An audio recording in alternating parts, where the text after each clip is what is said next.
Ce soir, je vais te parler de quelques youtubeurs que j'ai l'habitude de regarder. Alors, je précise que ce sont des youtubeurs non ASMR. Et il y a beaucoup de catégories de youtubeurs sur YouTube. Alors, déjà de base,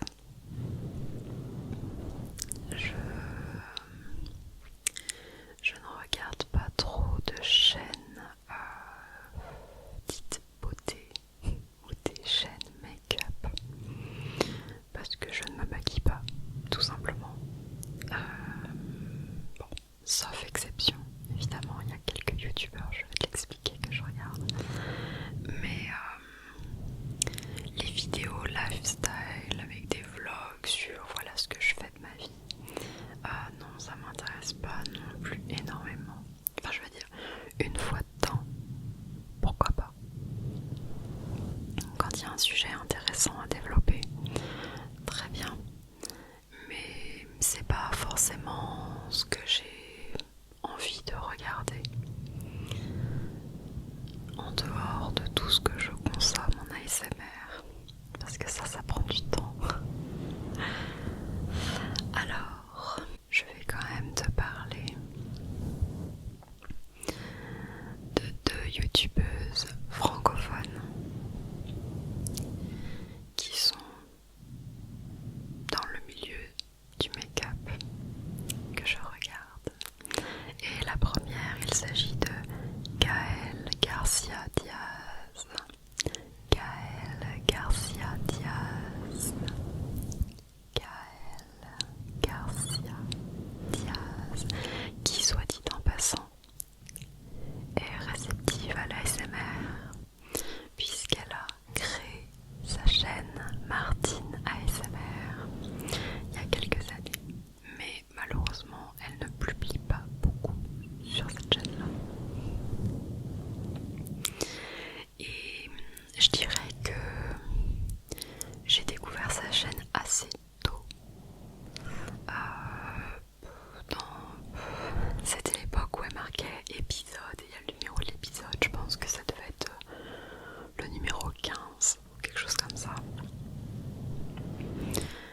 Donc c'était quand même relativement tôt sur sa chaîne et elle a quand même un personnage qui est littéralement aux antipodes de ce que je suis. Mais parfois c'est justement quand tu observes des gens qui ne sont pas comme toi que des gens qui s'opposent à dire, entre guillemets, là, on s'entend.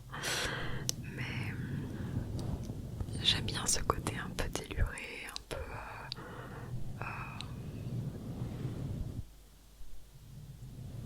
ouais, on dirait qu'elle est tellement à l'aise et tout. J'ai bien conscience que c'est un personnage et que dans la vraie vie elle est sûrement beaucoup plus soft. Mais en fait je trouve qu'elle a un petit peu bousculé YouTube, surtout dans le milieu du make-up où tout paraît lisse, tout paraît sans problème, sans rien, mignon. Bref, j'en consomme pas beaucoup donc je pourrais pas trop dire, mais c'est un peu comme ça que j'imagine les choses. Et en fait elle débarque dans ce milieu-là. Bon, je vais pas donner d'exemple de ce qu'elle pourrait dire, mais voilà, très clairement tu vois le nom de ses palettes, ça veut tout dire.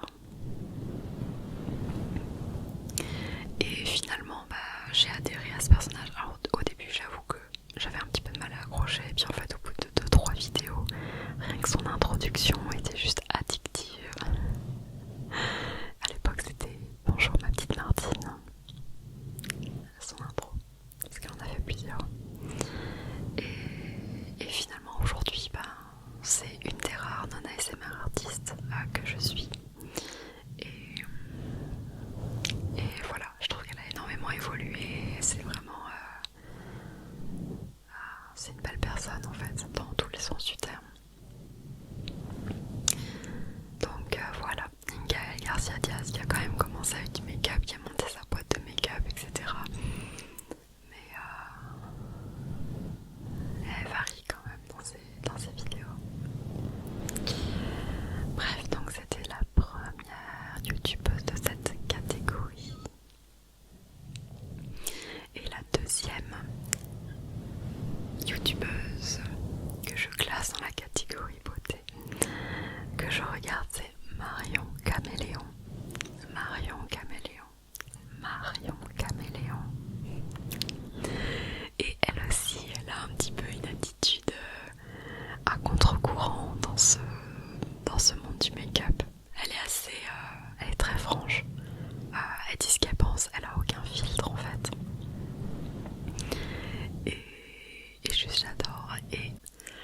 ça de plus que elle fait beaucoup de make-up pour Halloween et j'adore ça, et pas mal de SFX, et je trouve ça tellement beau, tellement beau. Ça, entre déjà le make-up est juste magnifique, et quand elle se rajoute enfin, c'est pas vraiment des implants, mais des rajouts en silicone un petit peu partout, enfin ça rend vraiment vraiment excellent. Et elle aussi, je pense que ça fait un bon bout de temps que je la suis. Et d'ailleurs, maintenant que j'y pense, j'ai une troisième personne qu'il faut que je rajoute dans cette catégorie. C'est Made You Look. Elle est américaine et elle fait un petit peu le même contenu que Marion Caméléon. Par contre, elle a du peps là quand elle parle, on n'est clairement pas sur de la SMR. Oh, des fois elle est un peu too much, mais je trouve que ce qu'elle crée, ce qu'elle fait est vraiment excellent. Elle aime beaucoup tout ce qui est Tim Burton, Halloween. Là récemment elle avait fait les 7 péchés capitaux. Enfin, c'est des sujets qui sont quand même intéressants à développer en make-up. Voilà. Donc vraiment je trouve très inspirant ce qu'elles peuvent créer. Je parle surtout de Marion et l'ex de Made You Look. C'est juste énorme.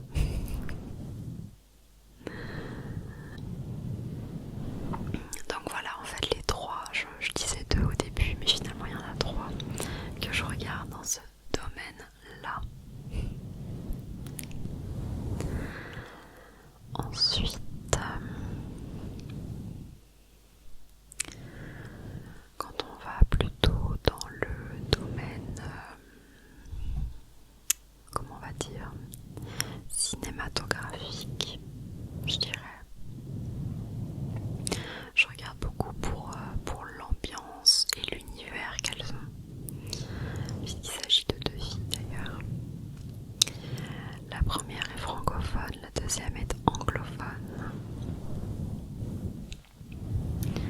Alors, donc la youtubeuse que je suis depuis pas mal de temps maintenant, francophone, que j'apprécie énormément, c'est Amy LTR. Amy LTR. Amy LTR. Alors au début, elle faisait plus des vidéos sketch. Et c'est vrai que je dirais que quand j'ai commencé mon cheminement sur YouTube, là, il y a quelques années, des dizaines d'années maintenant, je regardais plutôt des sketchs, tu vois, genre Norman fait des vidéos, Cyprien, Jérémy Nadeau, qui d'autre, enfin ce sont les premiers en tout cas qui me viennent en tête, le rire jaune, etc. Et donc elle est un peu dans la même veine au moins au départ. Je crois que je l'ai connue avec sa vidéo La grossesse vue par une connasse. Donc ça remonte un petit peu. Et en fait au fur et à mesure des années, elle a énormément évolué. Et elle propose de plus en plus de vidéos cinématographiques en fait. Et j'adore son univers. Tout simplement parce que j'ai pour habitude, alors je sais pas, c'est un mécanisme, je le fais automatiquement, là je réfléchis pas, mais quand j'ai besoin d'exprimer quelque chose ou de le visualiser, parfois j'arrive pas à forcément trouver les bons mots, la bonne sensibilité, l'exactitude pour retranscrire en fait ce que je pense, ce que je peux ressentir. Donc j'utilise des images et je trouve que c'est un petit peu ce principe-là qu'elle utilise. On a souvent une chute, on a un univers, tu te dis où est-ce qu'elle nous amène, et en fait, bam, tu te retrouves dans la réalité en chute, et là tu te dis waouh, ah oui, c'était ça. Je pense par exemple à sa vidéo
Hunger Games avec Suderis ou des choses comme ça. Et franchement, j'adore mes pattes à chaque fois. Alors après, il y a des sujets qui me touchent plus que d'autres. Donc des films qui me touchent plus que d'autres. Mais généralement, j'aime beaucoup ce qu'elle propose. Voilà donc pour Amy LTR.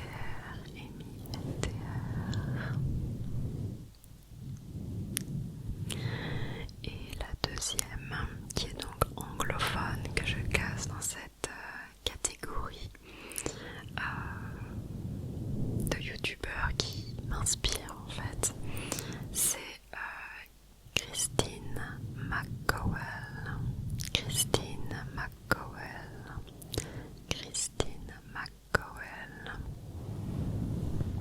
Alors elle vit aux États-Unis et je crois qu'elle a même un show sur Netflix, mais je n'ai jamais regardé. Et en fait, elle a sorti des vidéos sur YouTube. Alors elle en a pas énormément, puisque je pense que la majorité de ses vidéos, elle les sort sur Patreon. Et non, je ne la suis pas sur Patreon. Et elle a un univers, alors c'est assez particulier, c'est très Halloween. Elle aime beaucoup les films d'horreur, tout ce qui est les araignées, les chauves-souris, les vieilles maisons. C'est vraiment une maison digne d'un film d'horreur. Et en fait, elle va t'expliquer comment est-ce qu'elle va retaper un canapé, faire des décorations sur son monde, comment est-ce qu'elle coud. Elle est très manuelle. Et je trouve ça juste magnifique. Alors c'est sûr que j'aime pas du tout les films d'horreur. J'ai trop peur. Mais je trouve qu'elle vit dans un univers qui lui va tellement bien. Et ce qu'elle propose, c'est juste excellent. Je veux dire, même en termes de montage, c'est extrêmement beau à regarder. Entre le jeu de couleurs, la façon de filmer, la caméra qui se déplace, etc. Je trouve ça magnifique. Bon, après maintenant, je peux pas m'empêcher de regarder un film sans regarder comment c'est filmé. C'est terrible, mais bon.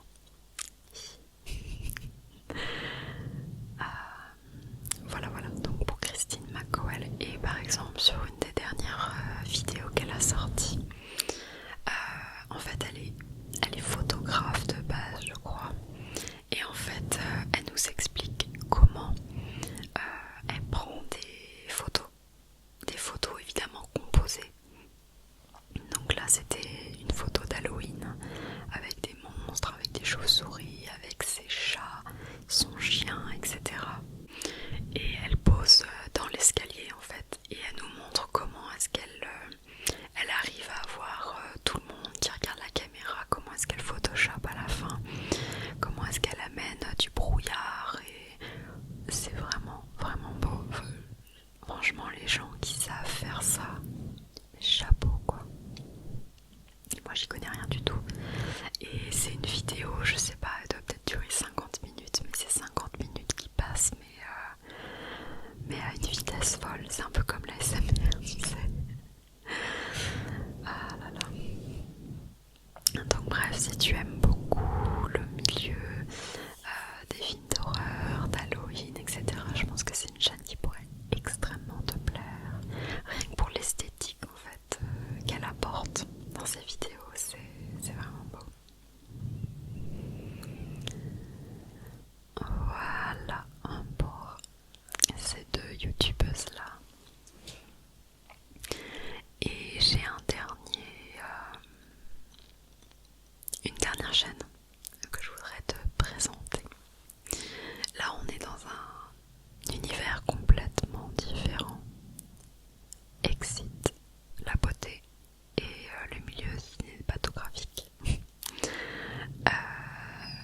musique classique, sur leur expérience dans le milieu orchestral, sur la façon dont il faut s'entraîner.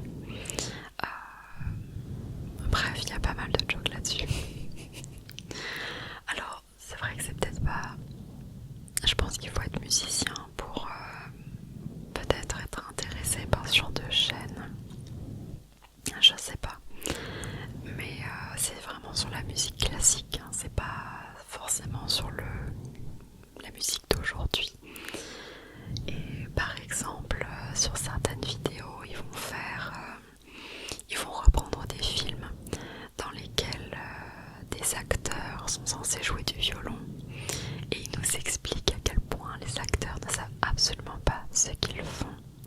Ils essayent de déterminer quand il y a des orchestres qui jouent s'il y a de réels musiciens ou pas, et ils nous expliquent comment la position de l'archet sur le violon est ou non crédible. Enfin, c'est juste excellent.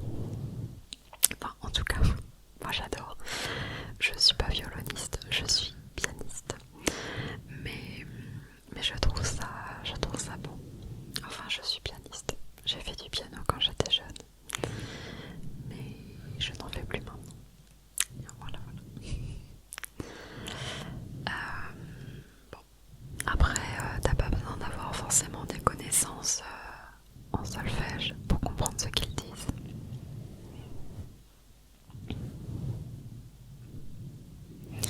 Bref, donc en gros, ils font pas mal de critiques sur des vidéos qui traînent sur internet. Et ils aiment bien bâcher les altistes aussi. Franchement, je sais pas ce qui se passe, mais moi personnellement, entre écouter un violon et écouter un alto, je préfère un alto. Mais bon, c'est moins aigu que le violon.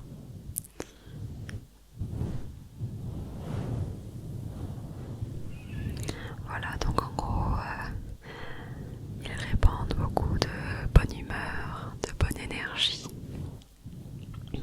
Et je les trouve vraiment cool. Bien évidemment, je mettrai en description les liens vers ces chaînes-là si jamais il y en a une ou plusieurs que tu ne connais pas et que tu aimerais découvrir. Donc certaines sont en français, d'autres sont en anglais. Et voilà. Alors il y a sûrement beaucoup d'autres youtubeurs que je suis, hein. Il n'y a pas vraiment que ceux-là. Mais c'est en tout cas ceux que j'apprécie ou alors qui vont m'inspirer. Même dans la création de mes vidéos ASMR, j'essaye d'évoluer. C'est vrai qu'on part d'en bas et il faut essayer de s'élever. Et c'est en regardant ce que font les autres qu'on peut aussi se dire tiens, faudrait peut-être que j'évolue dans ce sens-là, etc.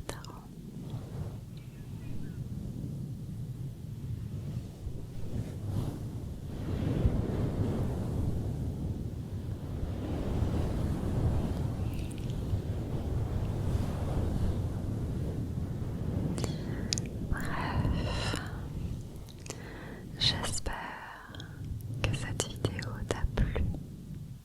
Petite vidéo avec mention bonnette d'ailleurs. J'espère te retrouver très vite pour une prochaine vidéo. Ciao ciao.